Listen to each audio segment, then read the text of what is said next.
这样超强的可动关节几乎可以满足你对任何姿势的需要。而拥有这样超强可动的玩具，并不只是造型金刚，而是实打实拥有变形功能的变形玩具。也正是因为其优秀的质量，现在这款玩具全新的价格在二手市场上也是涨价到了4位数的高价。Hello， 各位亲爱的观众们好，我是鲨鱼头。本期视频给我带来是这款 MMC 狂风煞擎天柱。人如其名，这款玩具的造型来自 IDW 漫画狂风煞中的擎天柱形象。哪怕这只是一款改模产品， MMC 这款玩具对于漫画造型的还原度还是相当之高的。整体造型表达出的这种肌肉线条和身形比例的美感都非常的优秀啊。腰腹的3段式过渡，让大哥在具备宽肩和窄腰的情况下，也具备着非常顺畅美丽的过渡曲线。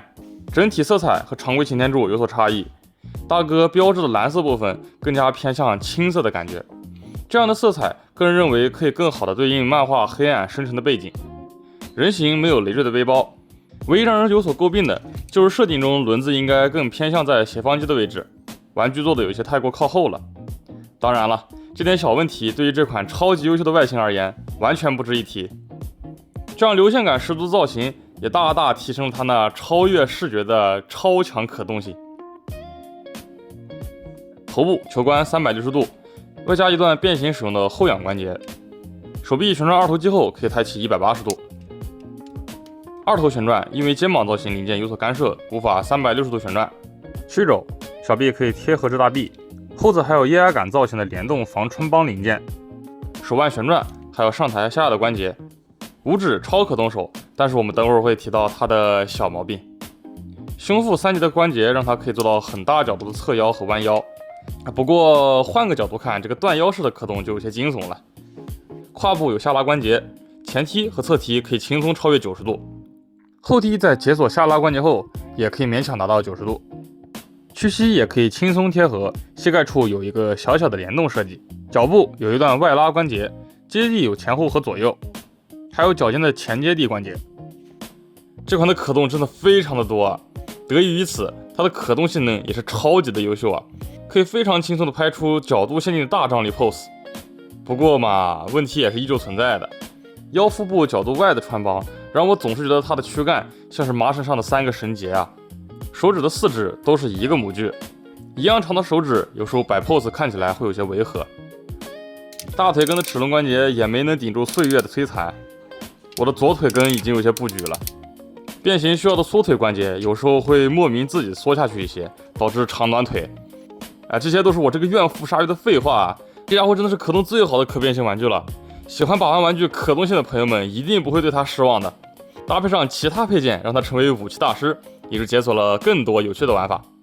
当然了，这一切可动甚至还是在保全变形结构基础下进行的加分设计。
说真的，变形过程有些半手啊，小腿开合的调整容错比较低，下滑收缩的关节又总是不听使唤，不想收的时候会滑进去，想收的时候又老是收不进去，这里的白痕就是这么来的。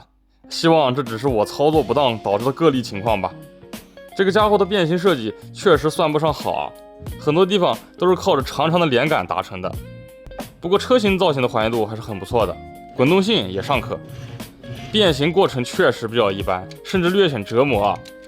但是这款的卖点更多还是在于它超强的可动性啊。正如我在模仿小柱子那期视频中所说的，端右的可动能否被接受，需要看玩家的主观感受。这种解决方案确实是简单又高效，但带来的口动终归只是角度限定。所以我认为，对于变形金刚玩具而言，变形设计不应该是被可动要求所限制的。但是话又说回来了，在这样超强的可动下，我也确实无法克制它中庸的变形设计啊。这款玩具优秀的可动对于变形金刚来说确实是屈指可数，这也就补足了它中庸变形所扣的分数啊。虽然可动和变形的取舍有些矛盾，总的看来我还是非常喜欢这款玩具的。MMC 后续会制作这款的超神马甲，也许会对这款进行再版，所以对这款玩具感兴趣的朋友们可以先不要高追啊。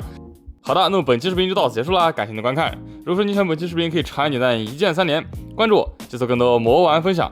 我是沙一头，我们下期视频再见啦，拜拜。